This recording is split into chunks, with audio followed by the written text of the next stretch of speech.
Hello, Trojan fans. Welcome to the Peristyle Podcast on a Tuesday. Today we got a very special episode of the podcast because it's special every week. We got to talk about the USC Scholarship situation where you have the Scholarship Distribution Chart just came out. We're going to talk about what the numbers look like, what it compares to last year. And we're going to do that with me, your host, Ryan Abraham, alongside Chris Trevino, who's with me in studio. If you're watching live on YouTube, thank you very much for that. This is our second attempt. We didn't have any audio for the first time, but we just restarted it. We got it going again. I think the audio is working now, so that would be good. But welcome in, Chris. How you doing, man? I'm doing good. Very chaotic to start this show, but we're here, ready to rock. Chat, let us know if you can hear us. Yeah. Hopefully people can. We're going to get people going in there on the live show and everything we had to restart it. We had to do a new link and all that stuff. So we put it up on Twitter and everything. But thank you for sticking with us with that. But we do have a great show for you today. If you have any questions or comments, you can drop us an email, podcast at uscfootball.com, or you can call or text us at 424-254-9141. If you have the Apple Podcasting app, please follow us over there and leave us a 5-star rating and review. That really does help to grow the show. And if you're watching live on YouTube or watching on the replay on YouTube, it's great to get in there, hit the like button. It's awesome. That helps grow the show. And then, of course, subscribe to our YouTube channel. Tons of video content we've been putting up there. And if you're not a subscriber to uscfootball.com, you got to get over there because, that's where all the action is, Chris. Tons of content going up there. We got Chris's spring list we're going to talk about today. We're going to start off with the scholarship distribution chart. But it was Super Bowl weekend, though. Chris, how you doing, man? Did you have a good weekend? I had a great weekend. Had an impromptu kind of like Super Bowl gathering, lots of food. I made chili, which was a big hit. I'm overstocked with sweets right now at my place. So, yeah, good times. Nice. And you were out in the desert. I was out in the desert, not the Palm Springs desert, but the Las Vegas desert. And that was a lot of fun. My friends, actually former USC sports information director. He works in sports information. My buddy Paul, him and his wife throw a Super Bowl party. This is their 26th year of doing the party. So I've gone to probably a little more than half of them, but I love going out to Vegas for Super Bowl. It was a lot of fun. And yeah. So was that you doing the golf thing? Is that what I saw? I did a little golf simulator. There's a place called Area 15 where you can, it's kind of like an adult, it's like more adult Dave & Buster's beers and a lot of fun stuff in there, but it was cool. And, what's the appeal of that? So I played Pebble Beach, I was playing this fancy golf course, but it's fun. It's like you can use it as a golf simulator. It's pretty cool. I enjoy it. Yeah. You're not a golfer, so no. you know. I'm a putt golfer. Yeah. You can do the putting. I know my last name is Trevino, but no, I do not golf. I know. I do not golf well. There's a famous Trevino. They know. Yeah. If you golf, you know. I get it all the time. Sweet. And also, it's we're doing this on a Tuesday morning. And sorry for the restart. Looks like people are starting to get back in the chat and everything. So thanks for that. I think we only have one voicemail today. So if you're in the chat or live on YouTube, put a question there. Just put question in the beginning. I will start and get back to you for later. But if you're in there, smash that like button, smash the subscribe. We appreciate that. But it's Valentine's Day, Chris. Happy Valentine's Day. Hold on. Happy Valentine's Day. Got some sound. Only the slimiest lowlife of a husband would forget you on Valentine's Day. Yeah, you can't forget your significant other on Valentine's Day. And that's why I want to talk about our sponsor, Trader Joe's. I went over there yesterday, Chris, into Trader Joe's. So we've talked about their flowers and stuff before. Mm-hmm. So I went in on Monday, so the day before Valentine's Day. Huge selection of flowers. They had them outside. You don't even have to go in. They have all kinds of flowers. I think the lowest, like from $5 up to like 20, like they have nicer bouquets. They have a bunch of roses and stuff inside.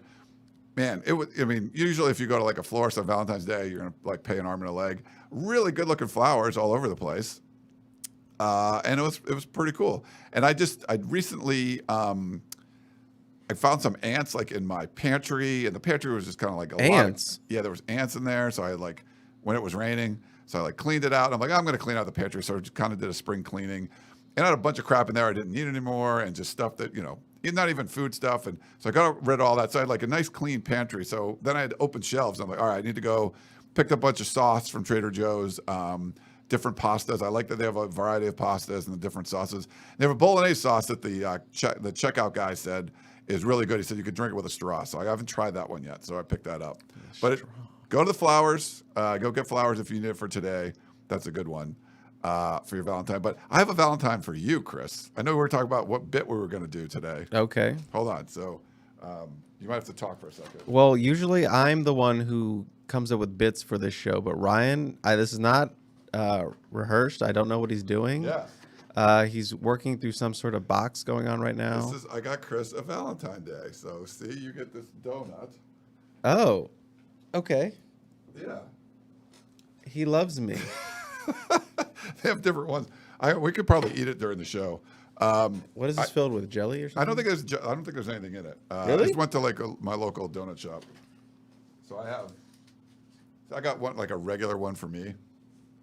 But for Chris, That's so sweet. I had to get him it's a sweet one. The jumbo one? It smells delicious. Do you send a bunch of texts like mom and everything about like Happy Valentine's Day? Yeah. The Of course. Gifts, Yeah. Pull up the gifts and everything. Yeah.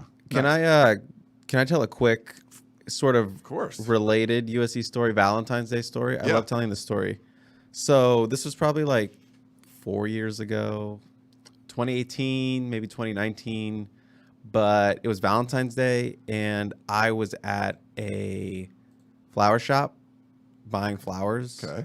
Obviously, it's hectic, it's chaotic.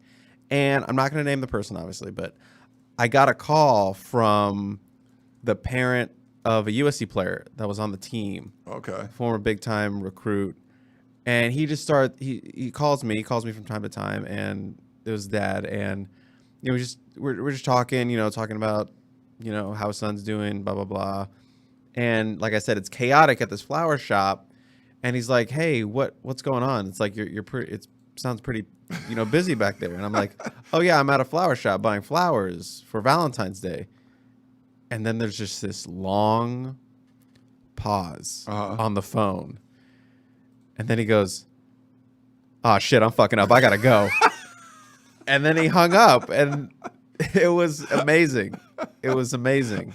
And I was like, all right. And yeah. So I hope he went to Trader Joe's is what I'm saying. Yeah. Next time I'll tell him to go. Yeah. So no, I'm not going to name the player or the parent, but yeah, that's a hilarious USC Valentine's Day story that are intertwined together. So Yeah. I figured I would share that on the pod. I don't think I've shared that story. I haven't heard that one. That's a good I've one. told that story many times to my friend group and stuff. Okay. I got to throw it in my group chat saying, because they know who the person is. And I was like, the anniversary of, oh shit, I'm fucking up. Hang up. So yeah. Kings fan says Chris rocking the Terps gear. Yeah, it's my birthday Thursday. So cool. I'm feeling very I'm feeling very home state-y this week. So I'm just rocking the Terps gear today. And it's red for Valentine's, so Yeah. Yeah. Nice. That's the little I got a pink shirt on, I don't know if you can tell. But it's pink.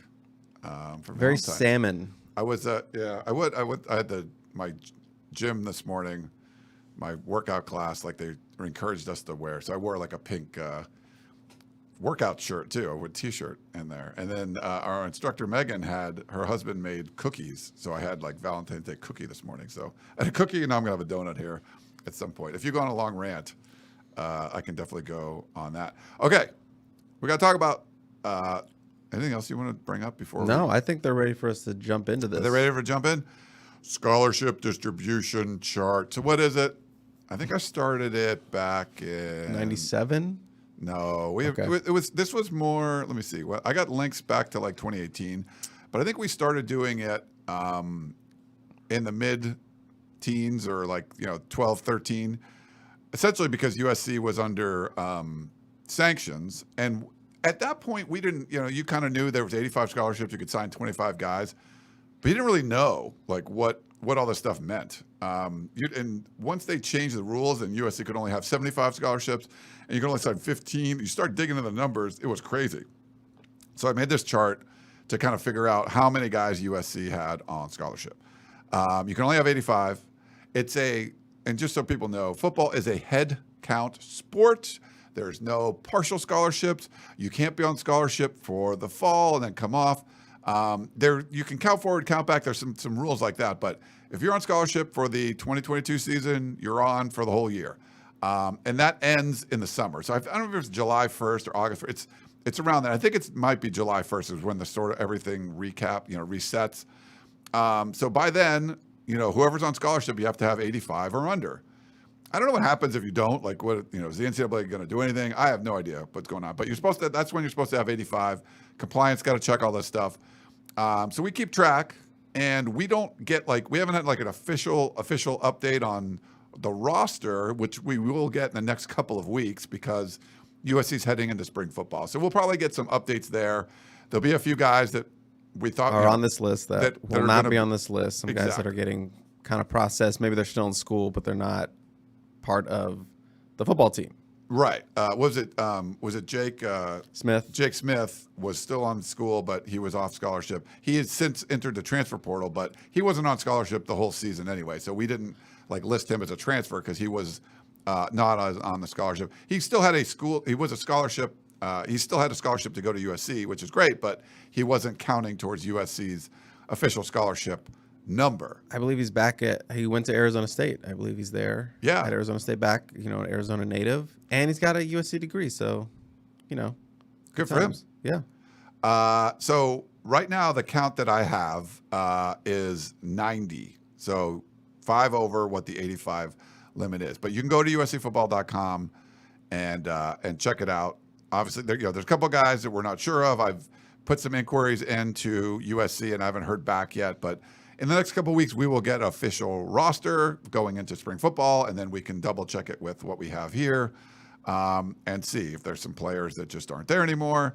Maybe they're in school and they're just not doing the workouts and they're not on the team, and therefore they're not counting for the scholarship number. So we'll kind of get you an update on what was going on. So this isn't official. It's just a rough look estimate. Yeah. And it looks pretty good. I think it's good job. Oh, thanks. And I want to do a few sort of comparisons with last year. I go by position group. Some of the numbers are pretty similar. Some have gone up, some have gone down. Like USC had 3 scholarship quarterbacks 2022. There's 4 now. You add Malachi Nelson. Added a couple running backs. So from 4 you go up to 6. So that's good.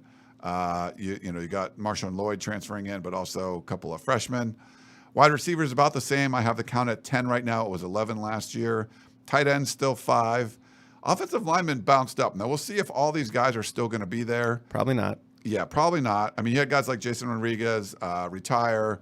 The seniors going away, but bringing in, was it 3 transfers and then 5 freshmen? That adds a lot. So I don't know if they're going to have 17 offensive linemen on the roster going into the season, but that's what you have right now. Defensive tackle, 6'7", it's about the same. Defensive end, same thing. Added 1 of each, and added also a rush end, an edge rusher. So of the 3 defensive line categories that I have, 1 more player in each spot. Same amount of inside linebackers, still 8 inside linebackers. Same amount of corners, 9. Same amount of safeties, 9. And still a couple guys on special teams. So some numbers pretty similar. The only increase would be on the offensive line.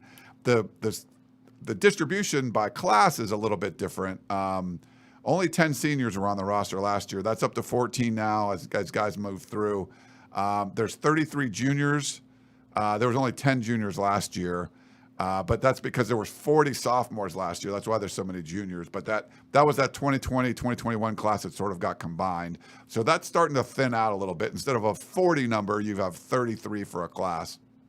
But that's still next year. Those are going to be seniors and then kind of move through. But it already reduced from 40 to 33 moving on, and it'll probably reduce again going into the 2024 season. But 18 sophomores and 25 freshmen.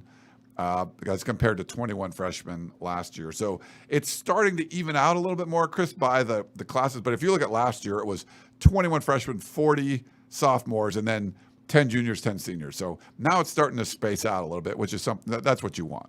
Yeah.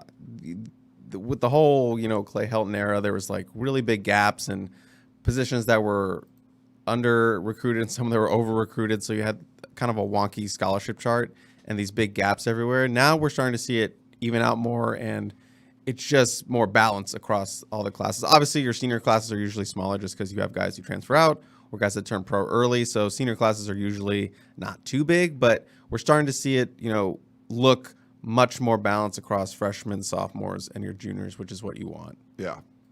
But the chart is up finally. I was getting a lot of crap on Twitter. I don't even know why. Deserve it. It was someone like... It goes back on me because everyone assumes that I'm doing it now or something, because I got people tweeting at me like, when's the scholarship chart? When's the scholarship chart? If I had $1 for every time someone asked me about it, I could, buy a diamond necklace. That's true. For my girlfriend. It's a popular feature. And I want to shout out to Arizona Trojan on the Peristyle. I believe I'm going to make sure that's his handle on there. But he does a great job, like kind of keeping up with this. And he'll like double check me on things that I'm doing. Sounds like you should just pay him a freelance fee to just do it for you. I think he's changed his name to Arizona Italian now. But it was Arizona. Believe it was Arizona Trojan before. But he does a really nice job. He has his own little chart thing. And Shotgun and I were sort of like double checking what we had with what he had, and it was all pretty close. So yeah, there's we're still trying to find out a few things from that, but. I just wanted to give him a shout out. Get on the Peristyle if you're not on the Peristyle. Get over there. That's where all the great information is. Lots of great posters, and of course all of our staff. We have a big staff here at USCFootball.com. No one has more people covering the Trojans than us.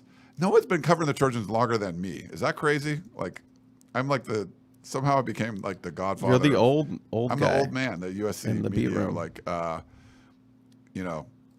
I don't know. It's interesting, but we have a big staff, which is great. We can cover a lot of events, a lot of insight, a lot of content for you up there. So you will never be bored throughout the entire off season. But a bunch of freshmen coming in.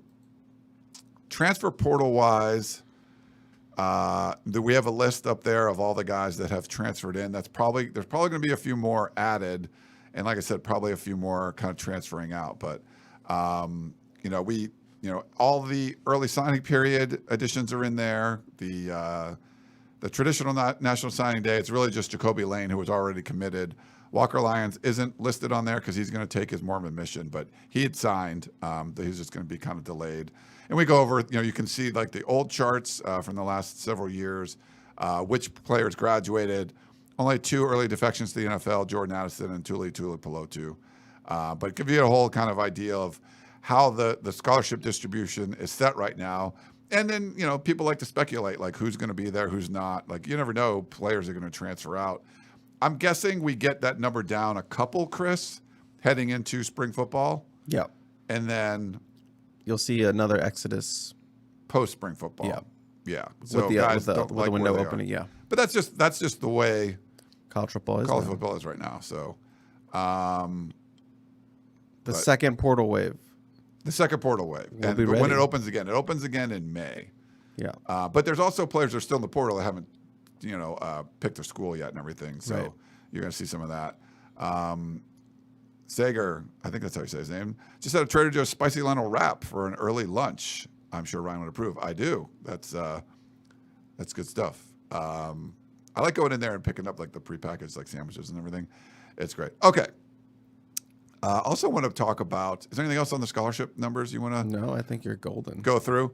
There's been some support staff changes that USC's added, and there probably it's going to be some turnover there. Maybe the most known name is Bookie Radley-Hiles, who we covered back in high school.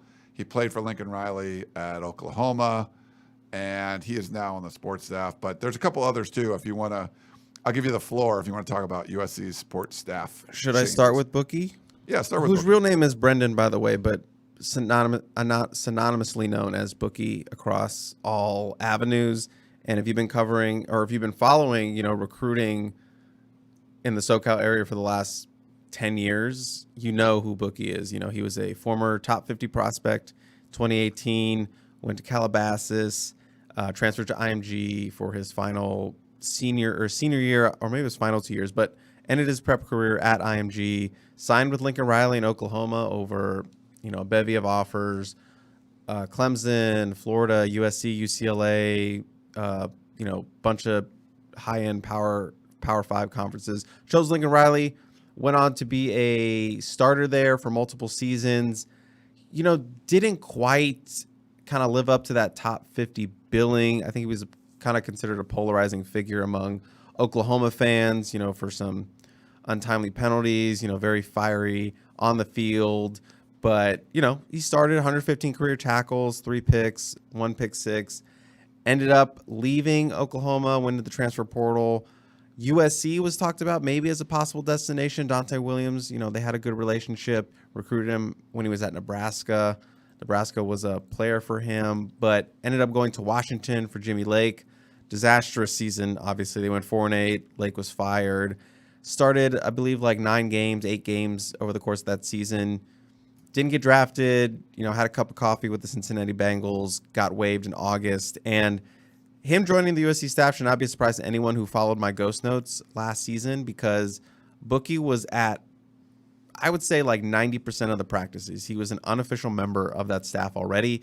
He was there at, just hanging out. He would have the coaching wristband on. He wasn't really involved like that, but you could tell he was just there. The players would come up and say hi to him. He'd already seemed like he had built a connection with some of the guys. So the next step was to make it official. It is official. He's going to be a defensive analyst for the Trojans. And, we'll talk more about it on Composite 2-Star Recruits. And I think we did a little bit 2 weeks ago on our live show, but Bookie will be an asset recruiting-wise, because a lot of the kids that, are targets now that are, the 2025 class, 2024, 2026, they know who Bookie is. They grew up watching him. He was a name to them growing up in SoCal. So he's already started helping out with kids that have come on campus already for those unofficial visits they did in January. Bookie's name was thrown around by some kids. We got to talk to him on campus. So he's already hit the ground running. And it's going to be interesting to see what that impact is in SoCal recruiting those local kids, because his name does carry some weight in those, 7-on-7 recruiting high school circles. He is a name. He is a memorable name from this area. So that's a big get. That's an addition. They had a couple spots open with Connor McQueen and Austin Woods leaving for Incarnate Word out in San Antonio, Texas. So they have some spots open. The other spot, or another spot that's being filled by Trey Tinsley, who, if you're familiar with that name, you might recognize Scott Tinsley, a former backup USC quarterback. I'm sure someone in the chat's like, yeah, he's my former boss or something like that. But yeah, Trey Tinsley, the son of former USC quarterback Scott Tinsley. He is a SoCal native. Funny enough, Scott Tinsley is actually an Oklahoma native, so funny kind of crossing of there. But Trey went to El Toro High School, walked on at Fullerton College, played at Fullerton College at JUCO level, walked on to Washington State, and ended up being the place kicker holder. Had maybe like 20 career attempts in college, 2 touchdowns, nothing spectacular. But Mike Leach, RIP to Mike Leach, similar to how Lincoln Riley got his start under Mike Leach, Trey Tinsley got his start under Mike Leach as well. He said, I want you to join my staff. So he joined him when he left for Mississippi State in the SEC, was a graduate assistant, I believe, and then he moved up to quality control assistant in 2022, this past season. And so we got to start in 2021. Now joining Lincoln Riley and his staff as a offensive quality control. And he listed on his Twitter as working with the quarterbacks, which makes sense because Connor McQueen was working with the quarterbacks. So they need a spot for someone to work with the quarterback. So, that's a valuable position with someone who's working with Lincoln Riley, and his pedigree as a quarterback coach. So that's a big spot. So if Lincoln Riley's hiring for that spot, that means he sees something in you. So Trey Tinsley will be a offensive quality control analyst working with the quarterbacks. Pretty good quarterback group to work with this year, obviously. So keep an eye on that name. And then the other one is Derek Faavi. He is not as known as the other two, but he is going to be an offensive quality control analyst. He is a former center from the University of Hawaii, walked on at Hawaii, went on to earn a scholarship in his third year, went on to start for 3 seasons. He was supposed to be the director of player personnel. I found a news article where he was, slated to be hired by Timmy Chang, but that does not seem to have worked out for whatever reason. It's not listed on his resume, and I couldn't find it on past Hawaii rosters for 2021. So not sure what happened there, but he's been working with a private quarterback training company. That's what he's been doing the last 3 years. So USC is adding him, and he will be valuable as a recruiter for the island, Hawaii. He also has some offensive line coaching experience, Keio University, Adams State. I'm not quite sure where the schools are, but he was the offensive coordinator, offensive line coach. So when he was at Adams State, he was recruiting Hawaii, New Mexico, and Southern California JUCOs. So has some ties to the area, help USC's recruitment in Polynesian communities, and obviously Hawaii, which they haven't really had that much success in the last 5 years. Haven't really, hit that area hard under Lincoln Riley, but maybe they'll be gearing up for that moving forward. So he will help in those fields, and going to be an offensive quality control analyst. And all 3 of those guys are sort of listed on the roster. It's clearly they've been added, but they just haven't been fully added. But you can see their name on the 2022 roster. I'm sure they'll get full bios when. 2023. There's no 2023 roster. It's just okay. the 2022 roster. But guys who have left have been taken off in terms of the coaches. Like Connor McQueen and Austin Woods are not there, but those 3 guys are added. And the other slight change, I think someone getting, a promotion is Taylor Mays. Taylor Mays was listed as a student assistant the last couple years. He is now listed as a defensive analyst, so it looks like maybe he's getting a bump up. And, the most decorated student assistant you'll find in college football is now a defensive analyst. Taylor Mays, so him and Bookie, both defensive analysts. So, those are the latest football coaching support staff changes. And I wrote a story on all 3 of those guys, so you can go find those on usfootball.com. I also tweeted them out if you want to know more about those guys. Check it out. Follow him on Twitter at Chris N. Trevino. You can follow me at Inside Troy. You can see that on the screen if you're watching YouTube right now. The Taylor May stuff is interesting because, when he had actually been coming before he got hired by USC, he was coming into the studio and doing shows with us. And then, now he's working for USC. He can't do that anymore. But, he was going, I think he had to go back and finish his degree. And then I think that's why he had to be kind of a student assistant to start. So I haven't asked him, but I believe he finished his degree. So that's probably why he's a defensive analyst now. But he's very active out there. Really smart guy. And I think he brings some credibility, being a high draft pick, a guy that ran, a 4.2 something in the 40-yard dash as big as he was. He's kind of a freak, but really cool dude. We had a lot of fun. Me, Keely, and him would do shows in here, and it was great. Hopefully Keely can get him on her podcast. Maybe he'll do that a little bit, but cool. I want to talk too about Caleb Williams was in Phoenix for a Super Bowl, and he went on First Things First. So Nick Wright and that crew. If you've seen that show on FS1, I wasn't really familiar with Nick Wright, but I just being friends with Colin, he kind of showed me, told me about him a little bit, and he has his own show, which comes on. I think it's after Colin's show, but he was on there, and I didn't watch the whole thing. I got kind of the beginning of it and stuff, but it was cool. Like he was in their studio that was in Phoenix. They had a live studio audience, and very high praise for Caleb Williams. I don't know if you got to see it, Chris, and Caleb Williams, one thing of note, I guess you could say, he was asked about his goals for 2023, coming off the Heisman Trophy season. And he said he wanted to throw for 60 touchdowns and 5,000 yards. So that's like Joe Burrow kind of numbers. It's funny. Nick Wright's a big Kansas City fan, so he was very happy.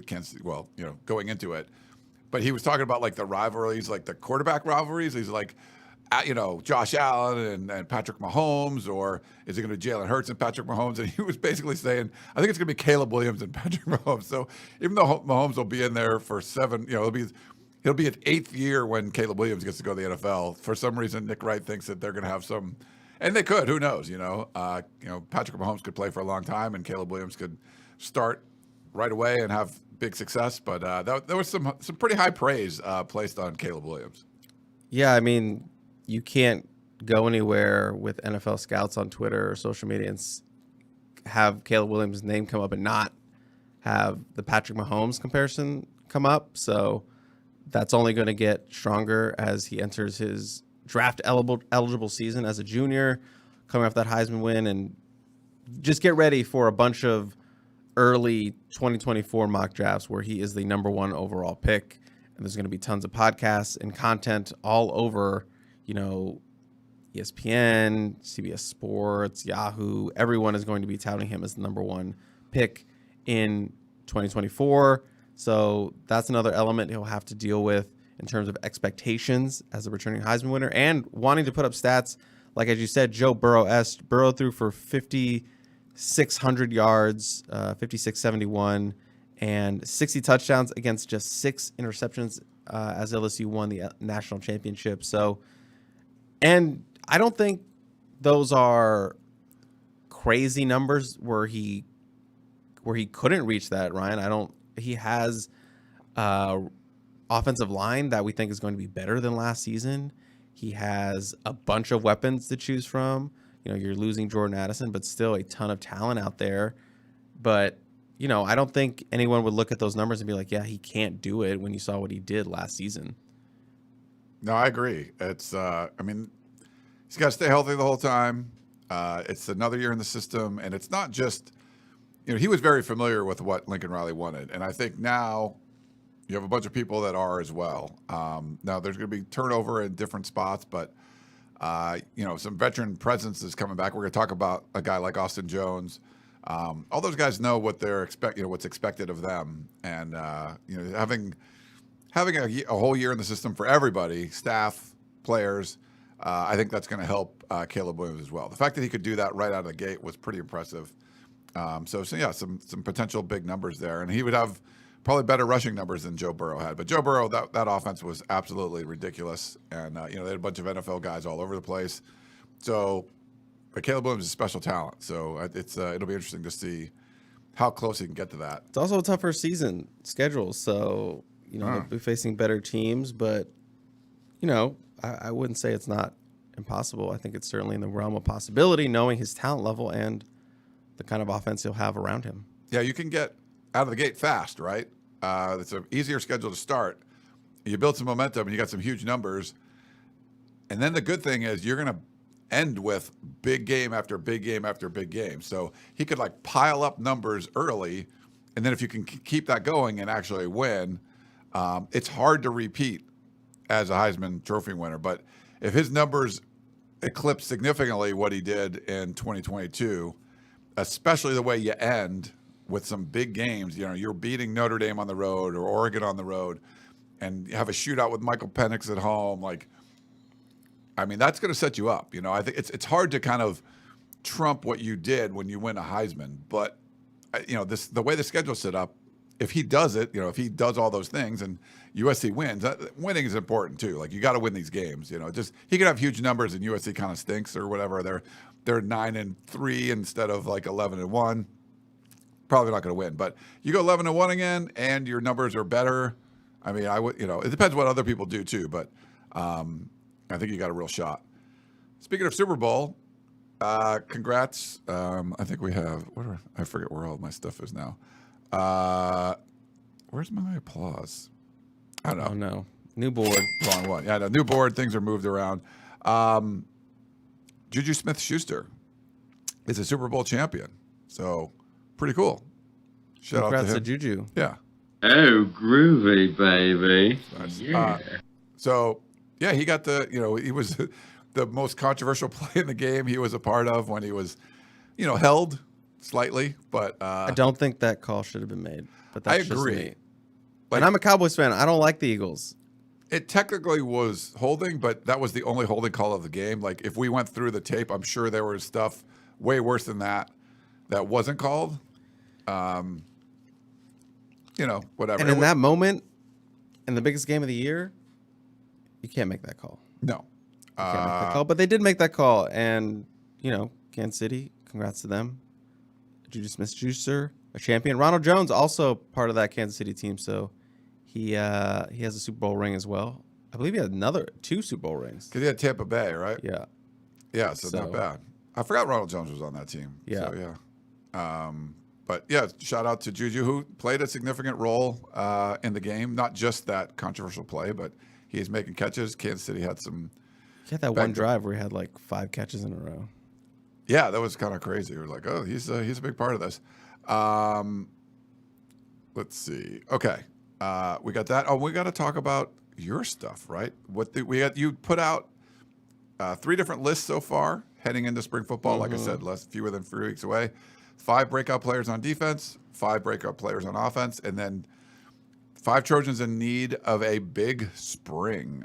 Where would you like to start, Chris? We could just run through breakouts because those are kind of the first 2 I put out, Okay. and those are, camp classics, breakout players. Just starting with defense, I'm not going to run through all of them, but kind of maybe the most interesting players I had on there were Damani Jackson, Devin Tompkins, and then Earl Barquette. I got some heat on Twitter for adding Earl Barquette on the list. Like, he's not it. Like, you shouldn't have him on there. But in my defense, we haven't seen any of Earl Barquette. We've had 15 snaps of him last season.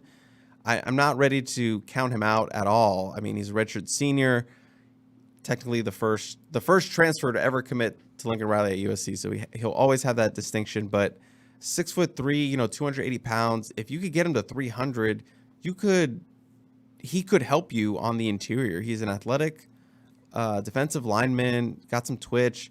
I know if you listen to Composite 2-Star Recruits, Gerard is a big fan of Earl Barquette. Just didn't see a lot of him last season. And, it's not promising that he wasn't able to do the things he needed to do in practice. You didn't see him, jump up into the rotation because practice dictates a lot of what the players you see on Saturdays for the staff. So that's not a great sign, but I'm still holding out that maybe we can get some Earl Barquette action this spring. They will need people to step up on the interior, and Earl Barquette has the body type to be a guy there to help them out and at least be on the rotation. So that's why I threw him in there. Devin Tompkins, the redshirt freshman, who good luck buying stock because I own all of it. And, raw prospect, basketball player up in NorCal, only played 1 year of high school football, 6'6", 260 pounds, maybe a little bit bigger now. We'll see when he walks out first day of spring camp where he's at, but was listed as an edge prospect, but his future, me and Gerard has said, is on the interior, make him a 3 technique. He has that frame, and he has a frame to take on a lot more weight than when he came on. I think he was listed at like 220 on his high school profile, but we saw him over the summer. It's like, that guy's not 220. He is gaining weight. So really excited about him. Lincoln Riley even highlighted him in that postseason media talk that he had with us about, he is a guy they are excited about and a guy that can help them next season. So Devin Tompkins, going to see what you got in the spring starting then. And, he took a redshirt season, take time to develop. A lot of fans are hoping that, he can make that jump into the rotation for 2023. And Damani Jackson, pretty much goes without saying, people wanted to see more of him last season. He had injury issues. Remember, he hasn't played football in a long time with the COVID year, then hurting his knee in his senior season. So he had a long layoff, missed all of spring camp last year, basically rehabbing and getting his endurance back. So, an up and down freshman season, but you saw the potential, did not take that red shirt, played in 7 games. Could be a starter this season. He will be in a fierce cornerback competition. So that's why I had Damani in there for spring as a guy who can 6'1", 190, want to run a 10.5, 10.4 range. They don't make those cornerbacks every day. So he will have the opportunity to be a starter if he can, win winning a couple camps, and so should be fun. Yeah, I mean, good list there. On the offensive side, kind of a mix of offense was harder. I'll be honest with you, because Yeah. there wasn't a lot of like people that were in like circle them in for this is a person that could break out. Yeah. I think there's just more like there's a lot more stability and consistency among that position or on offense, excuse me. But, you know, You obviously got Caleb Williams, so it's like, all right, you know. Yeah. And it's not like I'm going to do like a backup quarterback or anything like that. But I had a rule for these. It's like I wanted to stay away from true freshmen, but I just couldn't stay away from Zachariah Branch. I just couldn't do it. It was just too much. I had to break my rule a little bit. And Zach Branch, you know, number one receiver in the country, just an outstanding physical specimen, and could be, you know, your starting punt returner, could be kickoff return. And, you know, I think is a guy who's going to get a lot of reps for this offense once he learns that offense and gets that chemistry down with Caleb Williams. He is just a different kind of receiver out there. So 10-3 speed, I mean, yeah, you got to find a way to get down the field. So Zach Branch could be in for a big spring. We'll see. I had, you know, Cooper Lovelace is an offensive line. You know, that's one of the rare, like, this guy could be, circle him in for a breakout. You know, number one JUCO interior offensive lineman when he joined the team last offseason. Was really brawl coming out of high school, you know, didn't play a lot of high school football. You know, played some at the JUCO level, which is still college experience, but still needed to, you know, get up to, you know, Power 5 football, spend a lot of time on scout. Spring camp could be a chance for him to compete, to get on that 2 deep. I don't think he's ready to be, you know, starter level, especially with the guys they're bringing in, but he's obviously a guy who can compete for a backup spot, and they'd be a lot better with him, you know, taking that next step in his development and being a potential contributor, not just like someone on the roster. And they got a lot of freshmen, so you would hope someone older can kind of be that guy in the backup, one of the backup guards. He's legit 6'5", 310, 320 pounds. We know he's got flexibility. We know he's got athleticism, so we'll see what that looks like in spring. And then another one I had was Raleek Brown. I mean, just special playmaker, you know, scored 6 touchdowns last season. I didn't even realize it was 6 touchdowns. Yeah. So I looked it up. You know, this could be his breakout season on a national scene. You know, that ankle injury early kind of sapped some of his explosiveness and cost him reps in the middle of the season. So wonder what did that look like if he hadn't got injured early. But, you know, Travis Dye is gone. You know, that running back room is still packed, but Raleek Brown, like Zach Branch, just a different animal, and find a way to get him on the field. You want to see him run north-south a little bit more, not sideline to sideline. So we'll see if that has grown going into a sophomore season, but could be a big season for Raleek Brown. You also had Brendan Rice on there. Yeah, that was just you know, you kind of look at it like Brendan Rice breakout. You know, he started last season and had a really big Cotton Bowl, but if Brendan Rice is going to be considered in that competition for that number one receiver. You know, Jordan Addison's gone, so they are having tryouts for that number one go-to receiver. You have Dorian Singer, who I would have as the slight favorite for that. You have Mario Williams. You have Taj Washington. You have Brendan Rice, who's 6'2", you know, 220 pounds, can run a 4.5, 4.6. We saw what he can do in the Cotton Bowl. Like, if he plays like that consistently throughout the season, that's an all Pac-12 receiver. That's a, you know, kind of talking about maybe All-American. That's a number one guy. And if he can play like that more consistently throughout the year, yeah, that's a guy. 6'2", 220, as I said. So I think that wide receiver room, super talented once again, super competitive.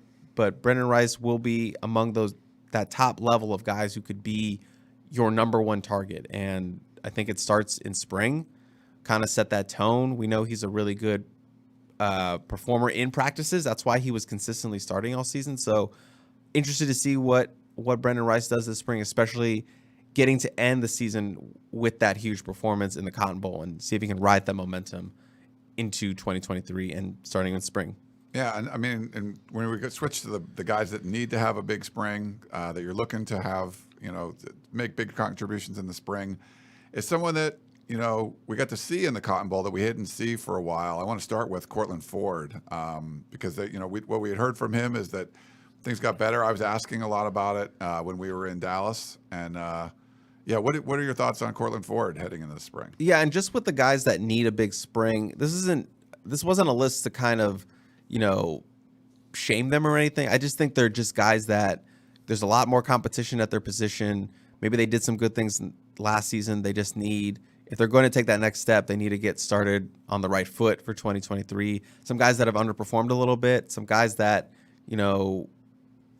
that could get lost down the shuffle or get shuffled down the line if they don't, get off on the right foot. So these are kind of those guys I was looking at, and it's not necessarily like a bad thing. It's just like these guys I specifically want to identify as like, these are guys that are kind of mystery. We don't really know what's going to happen with them moving forward.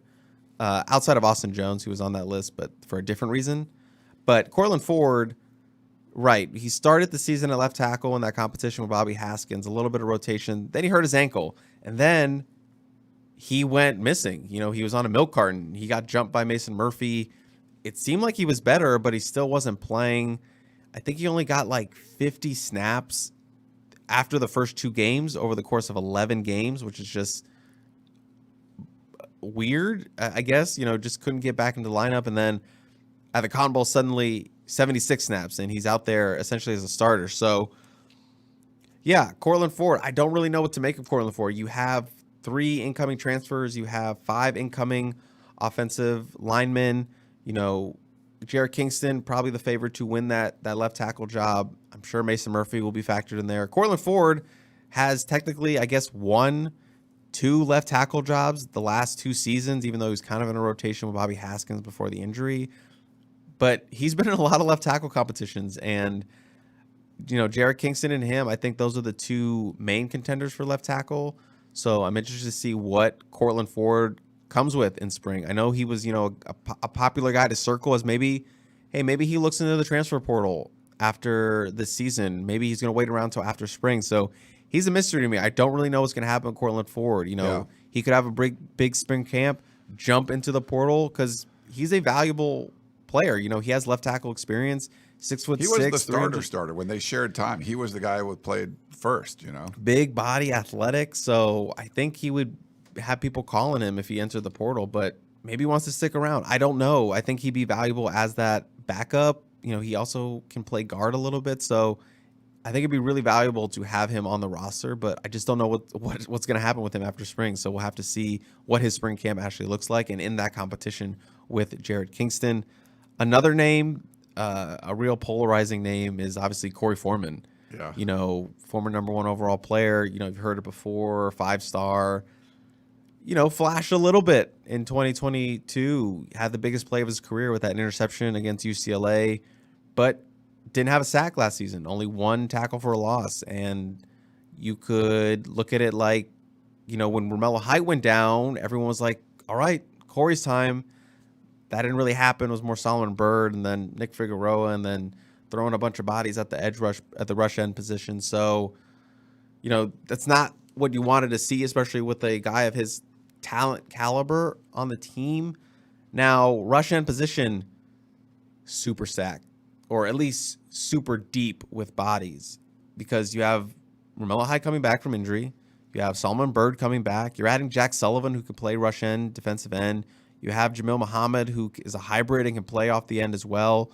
You have some incoming freshman, Braylon Shelby, who just shot up the rankings. David Peavy, 6'4", linebacker out of San Diego. You have Anthony Lucas, who's probably going to play more defensive end, but even still a guy who is athletic enough to rush him off the end and stand him up. So there are a lot of options at rush end. And then you have Korey Foreman, former number 1 player. So very deep. A lot of those guys, need to actually get to the quarterback. They don't have a ton of production at that level or across the group, across those players, but still a lot of talent and a lot of options to work with. If Korey Foreman wants to make sure he's one of those options and maybe the option in 2023, I think it starts with a good spring camp.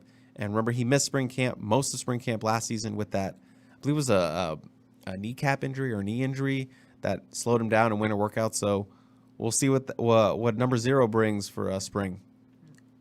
True. And then one of the ones that, we talk about the Cotton Bowl, Fans were talking about this guy for quite a while. What about Raesjon Davis? Yeah, definitely another name up there with Korey Foreman in terms of, fans talk about him a lot. With the linebacker issues last season, with those injuries and lack of athleticism and speed. Again, it felt like 2021 where guys were screaming, Raesjon Davis. Raesjon Davis runs a 4.5. Raesjon Davis can cover wide receivers and play cornerback. Why not give him a look on a tight end or something? So did not play a lot of snaps throughout the season. I think it was like 10 defensive snaps or something like that. And then in the Cotton Bowl, gets 26 snaps, which is the most he's ever played in the game, even when you combine his 2021 and previous 13 games in 2022. So and the thing about it for the Tulane game was that he made plays. He was around the ball, had some memorable plays, and just kind of was thrown in there. And, it wasn't perfect, but he made tackles. He made stops. His name was called. I think that was the most important thing. So like rush end, linebacker is a lot better than it was last season, or at least deeper than last season. You have Shane Lean coming back. You have Eric Gentry coming back. You have Mason Cobb coming back, entering, who is a big-time player at Oklahoma State and, circled in to be a favorite. You have the legend that is Tackett Curtis at USC now, and early enrollee is going to be there in the spring. So Raesjon Davis, the competition is much stiffer than it was last season. So will he be able to turn that, Cotton Bowl momentum into a good spring camp? I mean, that's the hope. I mean, with all those guys I listed, specifically Tackett, Mason, Gentry, and Raesjon, those are your most athletic linebackers right now that have playing or that have those expectations. And Raesjon Davis, maybe he turns into maybe your specialized nickel linebacker, or I know Gerard has talked about turning Gentry into a nickel to get Mason Cobb, Tackett, and Gentry on the field at the same time. So maybe Raesjon Davis can have some sort of packages moving forward for him. But, I think it's going to be not a make or break spring for him, but I think it's a big one for him just because all the attention will be on Mason Cobb, Tackett Curtis, Eric Gentry coming back healthy. And then Raesjon Davis, if you want to break into that, you need to have a good spring. You need to have a good fall. So, again, you need to get off on the right foot for 2023, and spring camp, that's where it is. Yeah, I remember asking Lincoln Riley about Raesjon Davis when we had that little sit-down with him a month or two ago. I forget what it was. And one of the more interesting things he said, in my opinion, was that, if you're a player, like we tell you, don't make the coaches make a 50-50 call. If it's like, it could go either way, you make it clear, like you need to be on the field. And I think he wasn't doing that really in practice. He was giving the coaches like, well, this was good, but maybe not this. And then you see what he did in the game. I think that's sort of like, okay. Definitive. It was a lot more definitive. So I think he needed that because like you said, there's a bunch of new players coming in. If you were just sort of in the background, now the new players come in and you're at the same level essentially. Well, he has, the 26 snaps or whatever it was in the Cotton Bowl. I think he needed that. And then, have a big spring. Like you mentioned, this is a guy, and you can build on that Cotton Bowl momentum and be ahead of those players that are coming in. Because otherwise, it's a position group that underperformed and nobody really stood out. And you can be one of those guys that does. But if not, you might play a whole bunch of guys. You might get passed right away. I think it's an important one for him. And you could argue it's only spring camp. Fall is where the real starters are going to be made. But still, spring camp is where you get your early momentum. Spring camp is where you get your confidence moving into summer workouts and PRPs and then fall camps. Spring is incredibly valuable, even though you're not, starting positions are not won in spring. Absolutely not. But they still help you set a tone as individuals and for your competitions moving forward. Yeah. Why don't we do this? Let's, we're like at the 50-minute mark. Or 55 minutes. Let's take a quick break. We'll come back. One more topic we're going to talk about, and then we'll get into some questions and let you guys go. Back in a minute.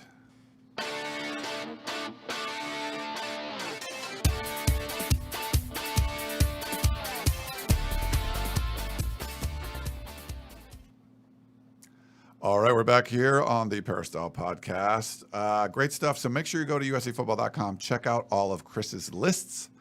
Heading into spring ball, there's more coming, right, Chris? You got some more? Yeah, I got. I'm probably going to do depth chart projections for next week. I like to do those closer to actual spring camp. So yeah. I think I'll probably try to get those out next week. I have storylines coming up. I have biggest spring battles coming up. I have positional power rankings coming up. Wow. Probably for this week. So lots of stuff to come. Nice. Make sure you go check it all out at uscfootball.com. Some people asked in the chat, so I'm also doing the Pac-12 podcast live after this show. So it'll be, I guess, at about an hour, 1 p.m. Pacific. I'm going to do the same bit with Dave, my co-host David Woods, and give him a I love you donut. So don't tell anyone. But if you're watching both shows, you're going to see the same bit there. But we've had donuts and stuff on the show and everything. Some Pac-12 sort of news. I know that USC's leaving, and you're sort of just kind of like, do you really care if you walk out of, if you leave a company that you feel like the management stinks, and after you go, it just crumbles and goes out of business? I don't know, maybe there's a sense of satisfaction if something like that happens. You feel like you're worth a little bit. I don't know. But there's a lot going on in the college football world as far as like conference expansion and stuff goes.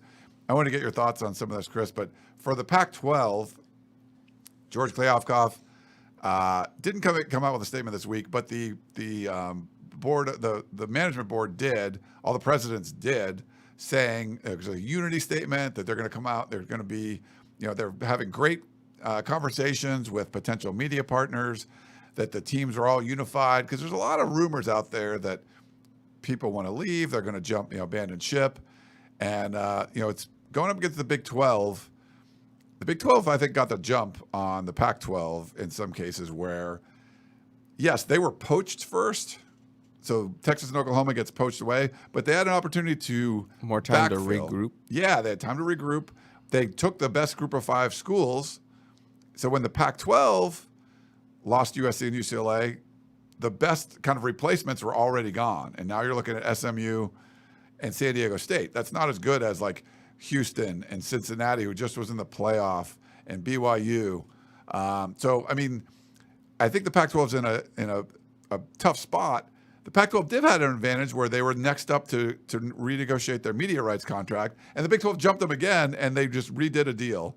And so I feel like initially, Chris, and I'll talk about this on the Pac-12 podcast too, I was giving George Kliavkoff kind of the benefit of the doubt. Like, you've come in, it was a really tough hand you were given by Larry Scott.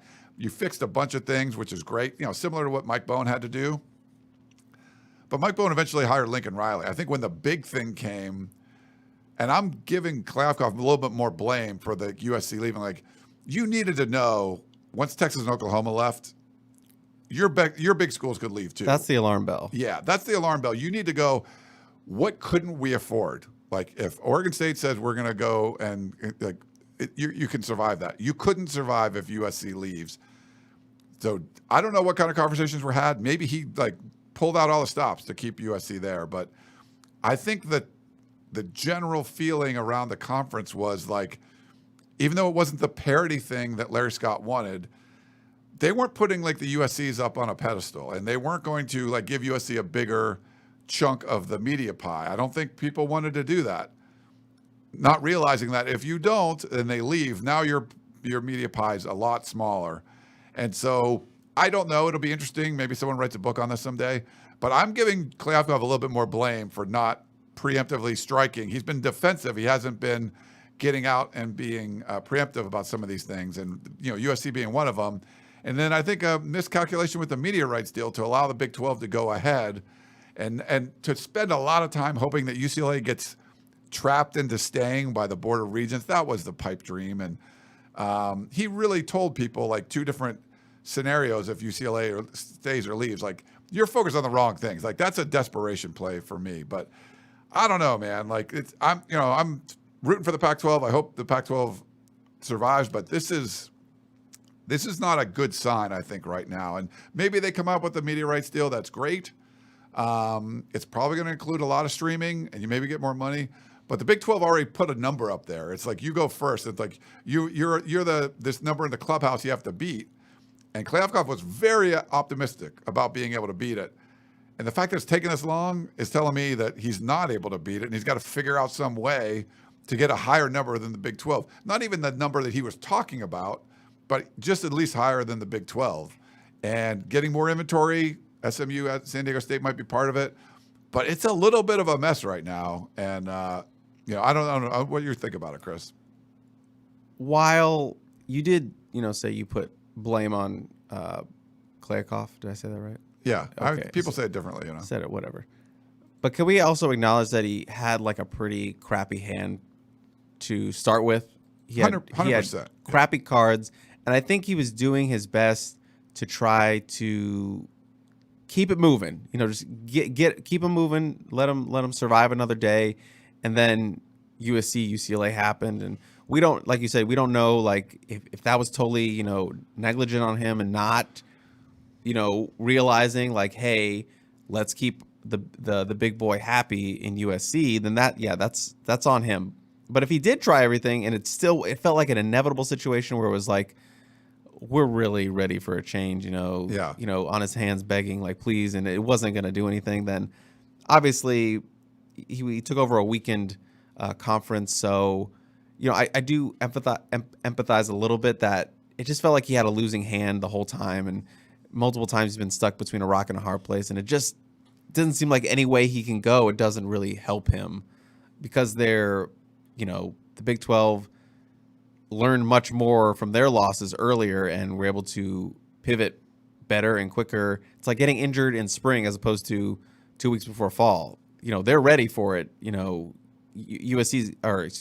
caught offhand late and they're scrambling, and nothing ever happens good when you're scrambling in a business sense. So I just think he's just had an incredibly tough job to do, and a losing hand, rock in a hard place, whatever cliche you want to do, just not a good spot to be in. And I think it's just sliding down, slow avalanche, if you will. Yeah. And it's interesting to me because when I would talk on the Pac-12 podcast or even just on Twitter or wherever, and I would get crap from like Oregon fans or Utah fans, whoever, when we would talk about how important USC is, and they were like, well, this team beat them. That's it. They've been bad. Like, yes, they've been bad, but the brand is still important. And all USC needed to do was hire a good coach, and instantly you're a national point of conversation again. You are nationally relevant. USC hires Lincoln Riley. They win 11 games. They get a Heisman Trophy. Boom. It's like that. Like, if you were at Oregon and you were like 4-8, you're not going 11-1 and winning the Heisman the next year. Like, you can only do that a couple places, and USC happens to be one of them. And the feedback I was getting was it's just like USC is not as important as you think it is. Like the kind of mindset was it's just, they're about the same as everybody else. And I'm like, that's just bull. That's not the case. Like, I'm sorry, but it's just the Pac-12 was being carried by, USC was subsidizing a lot of the Pac-12. There's some really good brands. And I think they all work well together, but you kind of needed that. You needed the big one, and USC was that big name, even when they were down. And if Kliavkoff knew, I think he, like you said, he was fixing so many problems. Some of it is like, how do I get this conference to be better? You sort of make some assumptions sometimes, like, well, I need USC and UCLA to stay, but I can't like focus on that. I just have to assume that that's going to happen.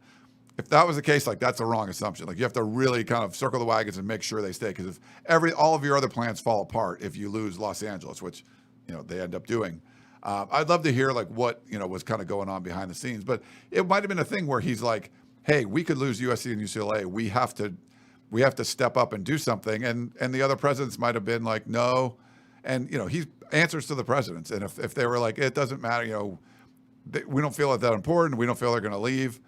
And then they do. I think now is when you kind of realize when you're like, oh, it's really not that important. This isn't that important. And then you realize, oh, crap, it is that important. And that's, I know USC's leaving, so maybe a lot of Trojans fans don't care. But seeing what this media rights deal comes to, what it does, what it ends up being, kind of could show you a lot of what your worth is as a college football brand. And that's kind of the position USC's in right now to kind of just watch. USC's taken care of financially. We'll talk about all the travel and all that kind of stuff. But they're with a huge, they're with the Pac-12 would kill for a media rights deal that's in the same stratosphere as what the Big Ten has. So USC's in good shape there. But I know a lot of people are curious of what happens in the Pac-12 when they move on. Let's go to a voicemail, Chris. I'll play this for you. Hey, this question is for the flagship, the Ryan and Chris show. Eddie from Orange. Just wanted to bring up two things real quick. First, we have a lot of talk about all the great people coming in, all the great players coming in on the defensive side and offensive line that might be a boost to the defense. I think two players that are kind of like incoming players because they were both injured last year, but I think will make a huge impact are Romello Height and Carson Sebarucci. I think they'll both have a huge impact. I mean, I'm really excited to see what the Italian stallion, Carson Sebarucci, does this year. So hopefully we can, see that. I believe he's up and running. It should be ready for the spring. So thoughts on that? And then, Chris, if you have heard if he is available for the spring, that'd be great. And, yeah, that's all I got. Have a good one, guys. Bye. All right. Is he Italian? I don't know. I don't. He's from Utah. Are there Italians in Utah? I'm assuming yes. Because I feel like we made it Italian. Just the way you said Tabarucci. Right. We made it Italian. Love you it. can make any last name Italian. But I'm getting off track. The first point, Romello Height. Yeah, I think a lot of people have just outright forgot about Romello Height. He got hurt in the Stanford game, and then it was okay, they just forgot about him. And a lot of people were like, is he going to stay or is he going to the NFL draft? He had no choice but to come back for the NFL. No one was going to draft him. Right. He doesn't have a single sack in his career. He's an edge rusher without a sack. He's not going to have high draft stats and had 2 shoulder surgeries. And this isn't me just dumping on him, but this is just think about it critically. He has to come back. Yeah. And I'm a big Romello Height believer. He's one of the first guys off the bus, just physically. The shoulder injuries are concerning. Obviously, if he gets banged up again, that's not great. But I am assuming he's going to be maybe slowly reintegrated for spring camp just to keep him fresher for fall. But he could, be the starter once again. And we have not seen him play at 100%. We have not seen him do that. Obviously, he was injured in fall camp. I still remember watching that practice very clearly when he got injured and was not right since. So he could be a difference maker off the edge. And I wonder what the defense would have looked like if they had him and Tulitu Pelotu going at the same time. That would have been very interesting to see. But yes, do not forget about Romello Height. And then Carson's interesting just because he is raw in the sense that he played both ways at high school, Park City. He's a talented running back, linebacker as well. But when you're going both ways, you don't have a lot of time to learn kind of the ins and outs of linebacker and the defensive positions. Yeah. Similar to Prophet Brown, and Gerard explained this really well, where you're playing cornerback and running back. Most of the time you're really kind of just focusing on your offensive position, and you're just out there kind of doing what you do and getting by on your athleticism a lot of the times and just your ability that way. So that's why Prophet Brown, Dante Williams made that point to talk about how, when you play both ways on offense and offense and defense, you're mainly focusing on offense. So that's why it took time to get Prophet Brown in and kind of really get him into learning the position of cornerback. And the same thing for Carson. Really has to learn the position of linebacker a lot more. That was something he talked about when he was at Utah for spring. So he needs some more development. He obviously did not get that last season because he was injured. So I'm not sure that big impact in terms of on the field defensively is going to be where he makes his mark. I think he's going to be more of a scout team guy and a guy who can play special teams. I think that's the big opportunity for him is being, on kickoff coverages, all that punt return. I think he could be a really good weapon on special teams, but I still think he needs more time to develop defensively at that linebacker spot. And there's a lot of older guys already, so they don't need him to be there. But I think he's very talented. He has a high ceiling, but he just needs more development. So I think he needs at least another season because he didn't even get anything last year, just being injured. And as far as the injury, I haven't heard that he's had a setback or anything. So I think he's shaping up to be available in the spring, which is a big win just to get him back on the field and in pads. But we'll have to see because I never really got what the injury was. There were sometimes he's walking around fine, and then one week I saw him like in a cart or a thing. So I don't really know what it is. I'm assuming it's a lower leg injury, but we'll see more as we get closer to spring. But I expect him to be out there. Yeah. A Courtman says chef's kiss. This would be our screenshot. You want to do a chef's kiss real quick? Tabarucci. Yeah, we'll do that. Perfect. That's our screenshot. Where was that? 110. Nice. Let's go to some questions we got in the chat. Let's start with Zombie. Cool. Yeah, Zombie says, who do you think will lead the team in sacks this upcoming season? Oh, great question. That is a really good question. Great question. I'm going to say Anthony Lucas. I like that. I think Anthony Lucas is a good call. Let's go to Hal, the Texas A&M transfer, if you're not familiar. Howell says, if Deuce doesn't come to SC, should Riley look for a down-the-field threat at tight end in the second transfer portal window? Tight ends played a big role in the Super Bowl. Yeah, if they don't get Deuce, I wouldn't be shocked if they looked at maybe bringing in another tight end. Yeah, I think that's... But right now they're all in on Deuce, bringing that in. They're trying to, and they still got 5 on the roster. I mean, I think they got to use the ones they have better, probably. But yeah. Let's go to Ramon, who says, does Todd Monken leaving Georgia help USC in the race for Deuce Robinson? So he's the offensive coordinator, is now going to Chris Trevino's Baltimore Ravens. Huge fan of the Baltimore Ravens, right, Chris? I'm a Dallas Cowboys fan, but they're my second team, as I've stated. But we'll talk more about this on Composite 2-Star Recruit. I know Gerard will do when do you record 3 that? hours tomorrow. We'll Wednesday. be back tomorrow. We took a break due to my sickness, but we're back. That's my Valentine's Day gift to you guys. We're back tomorrow, but it does because obviously there's a relationship there. But Georgia's going to be fine, offensively. They still have, they just won a national championship. They're going to be fine. They're going to find ways to be good on offense, and they're going to be good on offense next season. They have to rebuild that relationship with his offensive coordinator, or I believe they're just promoting someone, correct?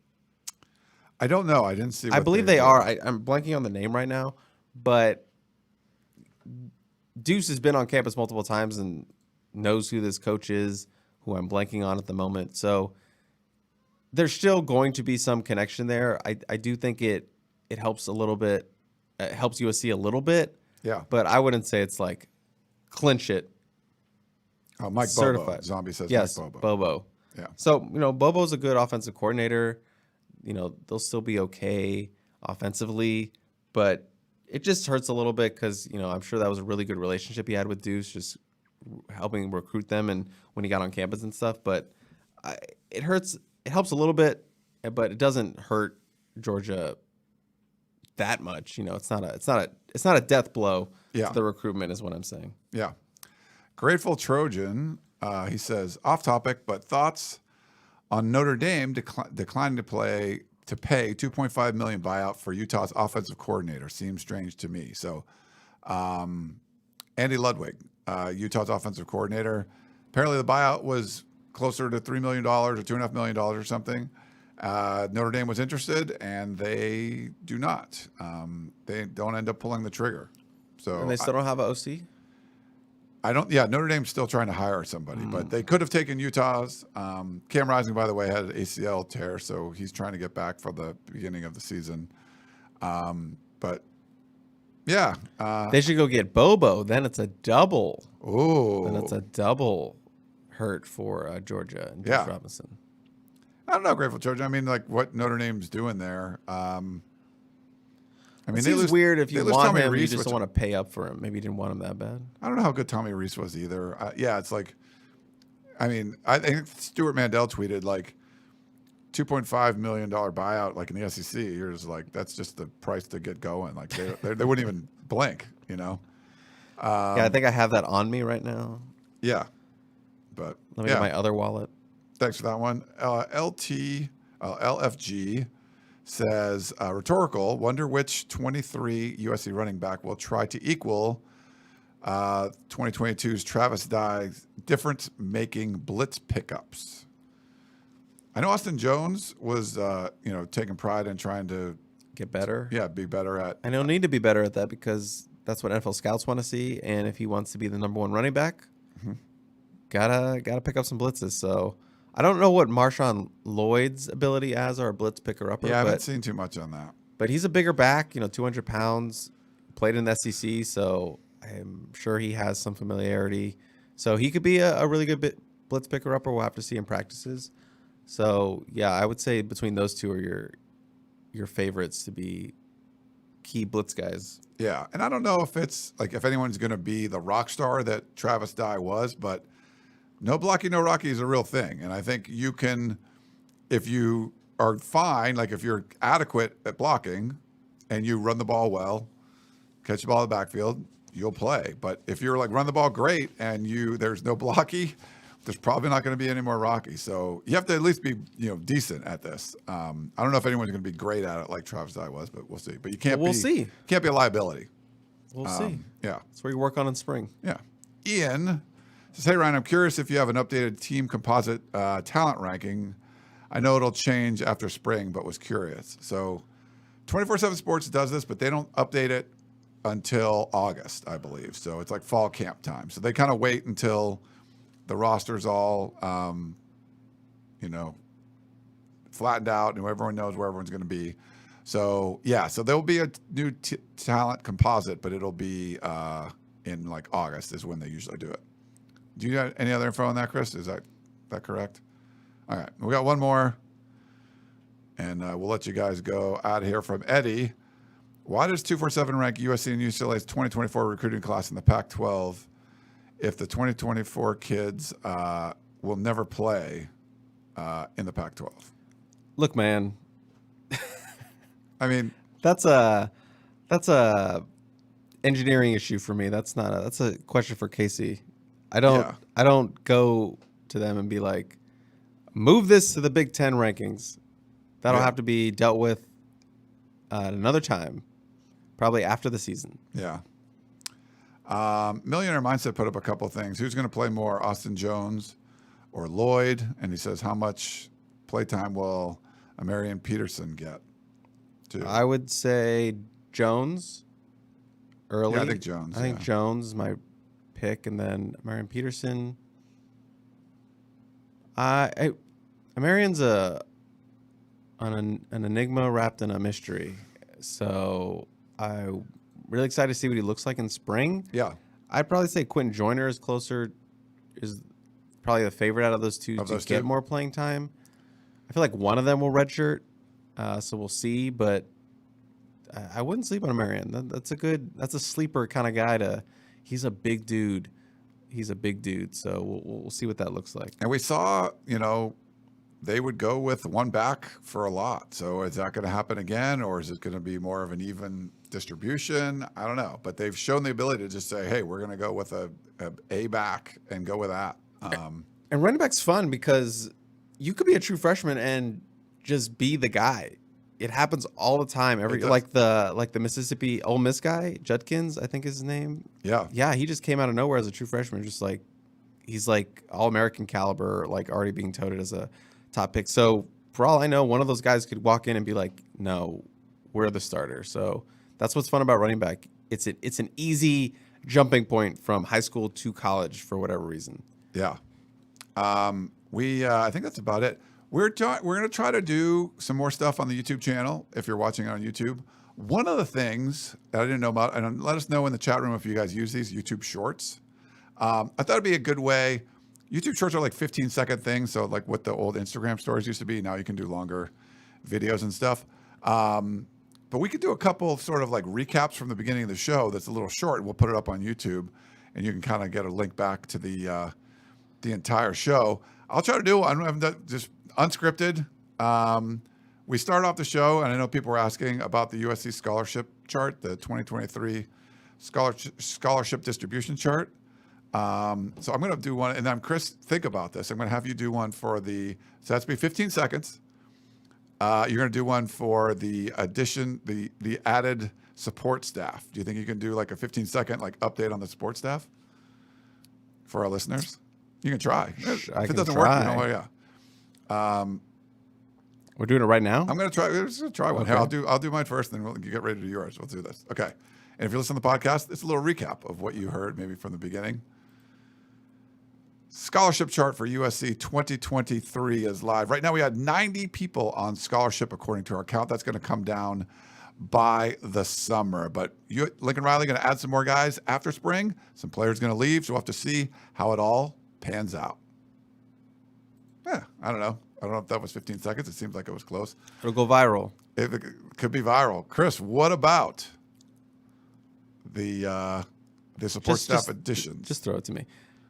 USC and Lincoln Riley making some changes to the support staff, filling some holes on the coaching staff because I screwed it up. That was awful. That was awful. Do one more. You can try it again. I hate this. I hate this. I want to eat this donut. I don't want to do this. Let's go.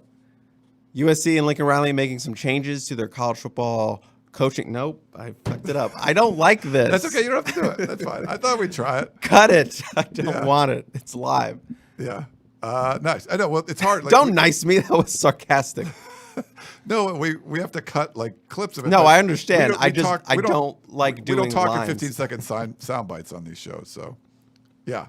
That's all right. I'll put that one up and see if that works. I thought I had a good show, and that ruined it. Get me out of here. You will get the donut at least. So I ate my donut while you were talking. So that, Not that one. I fucked that up. Oh, you've swore 3 times on the show. One was for a story. That's true. Fine. One was for a story. Yeah, that was good. All right. Well, we're going to wrap things up. On that disaster. Yeah. No, hope you guys all enjoyed the show. We really appreciate it. All the listeners, all the people watching live on YouTube, please smash that subscribe button over on our YouTube channel. 5-star reviews wherever you're listening to the podcast, and tell your friends. They're out there.